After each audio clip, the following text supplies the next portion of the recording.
So what is architecture? Well, that's a very big question, and I wouldn't be surprised if each of us, had our own particular definition with a lot of overlapping similarities. In a word, architecture is sort of Lucan said it best. Buildings shelter man. Architecture shelters the spirit of man. And I think that's a very profound statement.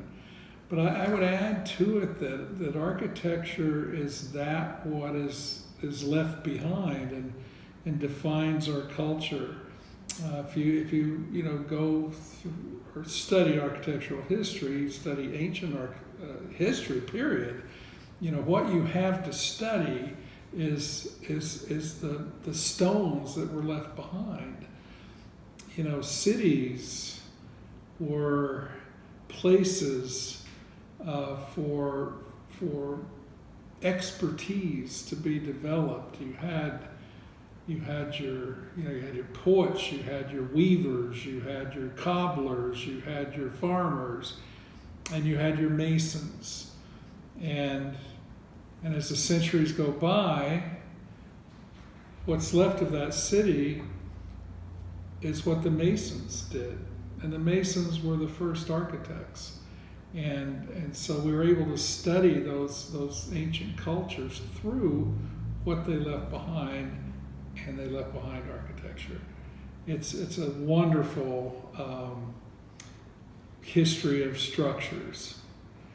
You look at the Aztec ruins, and you look at the stone lintels of Machu Picchu, and it was post and beam, columns and beams.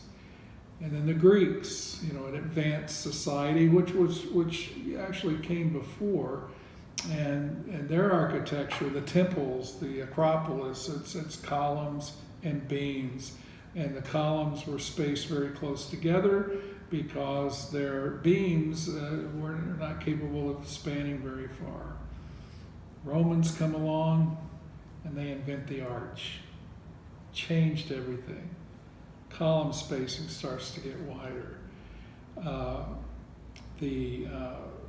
that invention led to another invention, which you might think was merely a refinement or an improvement over the semicircular arch, but it was the pointed arch.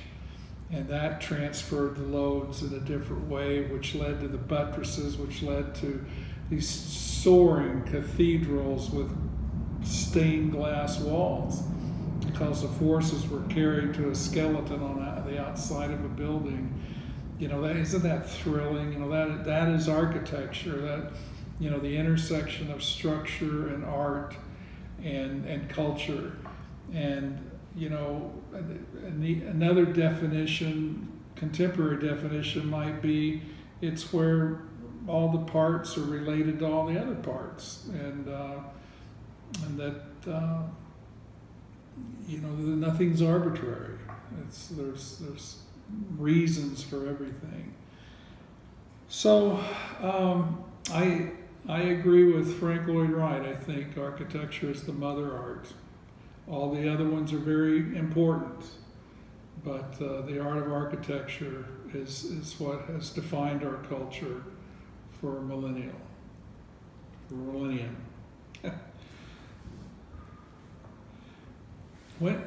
When did I start my practice? Well, I can tell you I started my practice when I was around 6 years old.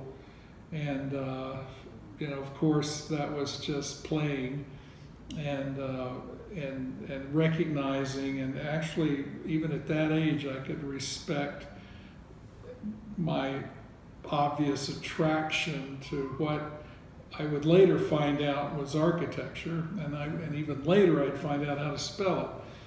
But, I was an insatiable kid when it came to knowledge, and my mother, my beautiful mom, would take these women's magazines back in the 50s, And then back then, modernism was, finding itself, and it was very important, and it was influencing everything, and even conventional magazines that were written for women would feature home design, modern home design, and with photographs and floor plans, and I was able to take those floor plans and study them, and I would challenge myself, and I'm 6, 7, 8 years old, trying to find the point in the floor plan where the photograph was taken. Nobody asked me to do it. Nobody told me to do it. I was just interested in doing that. What I didn't realize was I was teaching myself how to think in three dimensions, which is essential, when you're an architect. And so, I started a long time ago. Now, in terms of, the practice, the legal definition of practice, I started in 1979. I was, funny thing, that never was an aspiration that I had to have my own company, my own firm, my own studio. It was more of a very spontaneous happenstance. I'm a good worker, and although I had a day job, and working in an architect's office, I would take on moonlighting opportunities.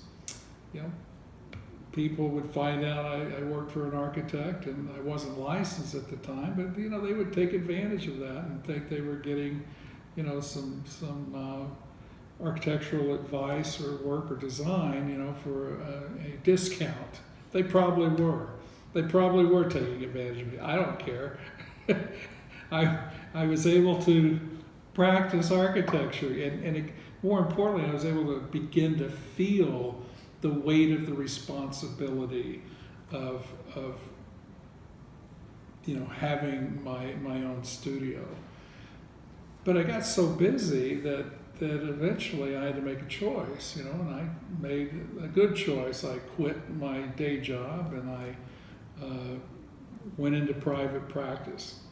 Sounds impressive. However, back then in the 70s, 79, all you needed was a drafting board and a parallel bar and some pencils and some tracing paper. I didn't have insurance. I had a mortgage. I had a spare bedroom, a Volkswagen, good to go. And my only overhead was a printing bill. And fortunately, I had wonderful clients that trusted this kid with a whole lot of money.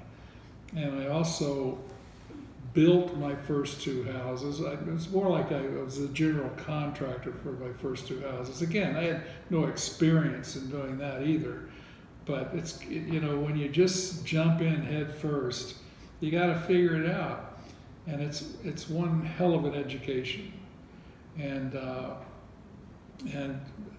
it just grew. It grew from there. And again, I was very lucky in that I had a younger brother who recognized that architecture not only is an art, but it's also a business. That's the part that comes with the responsibility.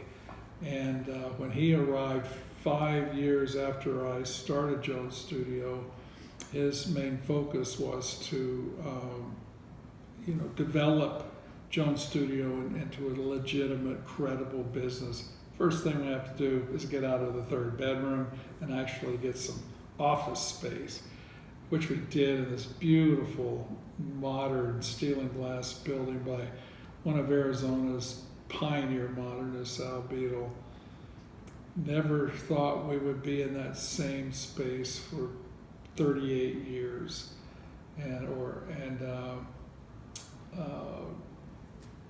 expanded, of course. We went from a little, one bay leased space to multiple bays, and before we decided to build our own building.